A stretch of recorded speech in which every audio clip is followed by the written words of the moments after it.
Hi, I'm Dr. Ramya Valiveru. I'm a breast cancer specialist surgeon working with KIMS Hospitals, Kondapur. Breast cancer numbers ఈ మధ్య చాలా పెరుగుతున్నాయి. వాటి symptoms వచ్చే కన్నా ముందే మనం తెలుసుకోవాలి అని అంటే స్క్రీనింగ్ మెమోగ్రఫీ 40 ఏళ్ల నుంచి మొదలుపెట్టి ప్రతి సంవత్సరం మనం మ్యామోగ్రఫీ కనుక చేసినట్టయితే గడ్డ ఫామ్ అవ్వకముందే సిమ్టమ్స్ అన్నీ అపియర్ అవ్వకముందే మనం వాటిని కనిపెట్టి ట్రీట్మెంట్ చేయొచ్చు.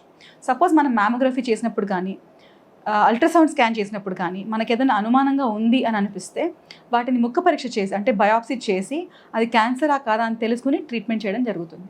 సో మీకు ఒకవేళ ఫ్యామిలీ హిస్టరీ ఉన్నా లేకున్నా సరే, ఏం హై రిస్క్ ఫ్యాక్టర్స్ లేకున్నా సరే 40 ఏళ్ల కన్నా తక్కువగా ఉన్న వాళ్ళు అల్ట్రాసౌండ్ స్కాన్ చేయించుకోవచ్చు.